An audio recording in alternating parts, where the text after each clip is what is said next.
Here we're looking at the grading planning tool for 8.1 contact forces, and this is the blank copy of the tool without any annotations from my team yet. And when we thought about how we were going to use this document and how we were going to use assessments and grading, we really came at this with two priorities. Our first priority was coherence.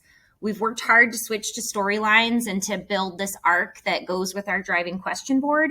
So we wanted our assessments to match in that coherence. The other priority for us was to think about grading and assessments as communication tools. Grades communicate with kids and parents and even administrators. And so we wanted our grades to be effective communication, easy to understand and easy to talk about.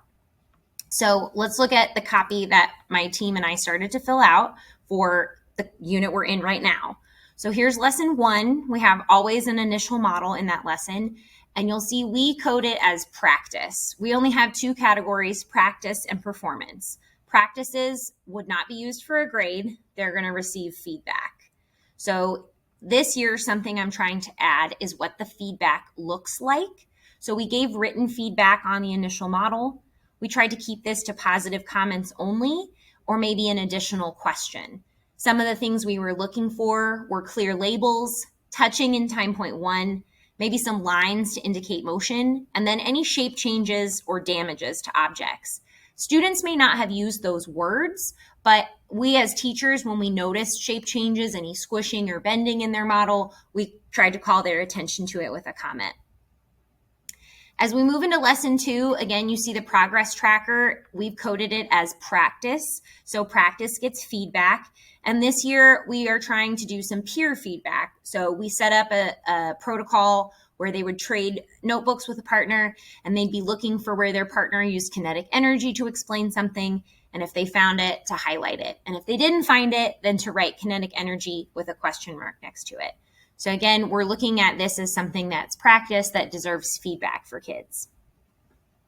Now, as teachers, we still wanted grades to communicate to parents and to their kids, are you making progress towards the ultimate learning goal, towards this final standard?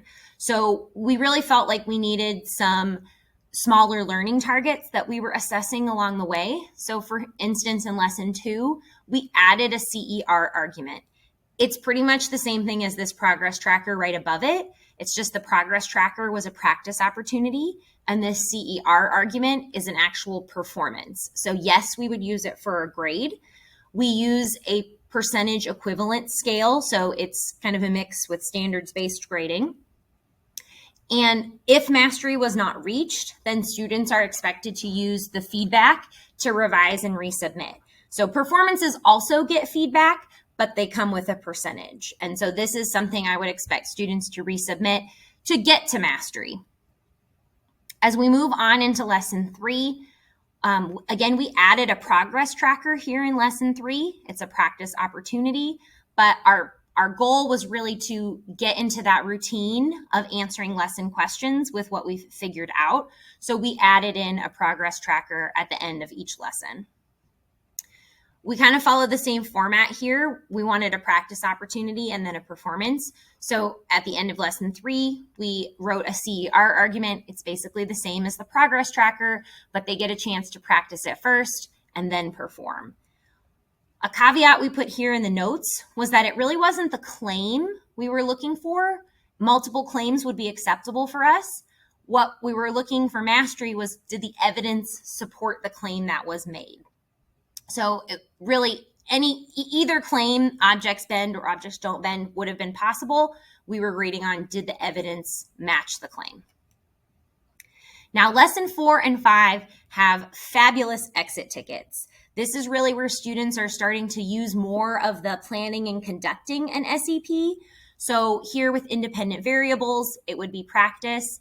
And we're not sure yet what the feedback here is going to look like, but it might be something like a check mark for your table as I walk around the room before you decide to investigate.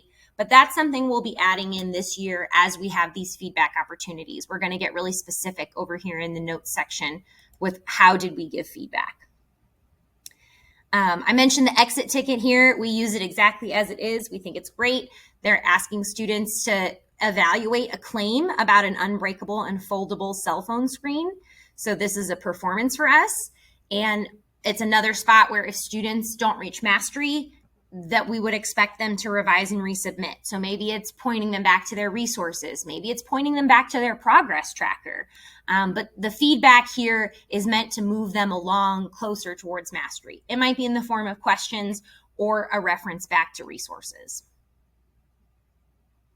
As we move into lesson 5, again, students are really using their SEP of planning and conducting investigations. So there's a little bit more practice here with variables, and then a progress tracker to kind of co-develop our ideas in a model.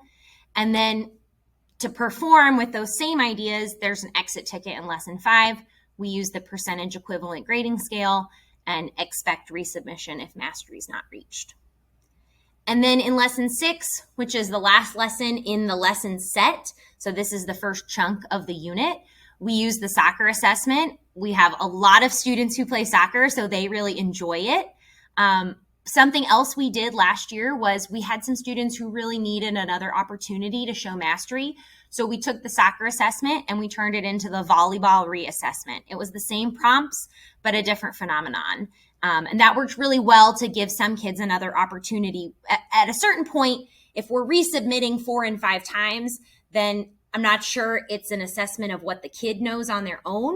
So after a few resubmissions, we had a handful of students who did the volleyball reassessment to kind of show what they knew at that point. Another change for us this year is we're going to have performance in lesson 6 replace the performances in lesson 2 through 5. So that really helps us strike a balance between we want grades along the way so that we can communicate with parents, is your child making progress? And communicate with kids, are you making progress? So having the smaller learning targets and the performances along the way gives that feedback. But then at the end, replacing those grades with the lesson 6 really is more standards-based grading. And so the lesson 6 assessment is very tightly aligned to the 3-dimensionality of the standards.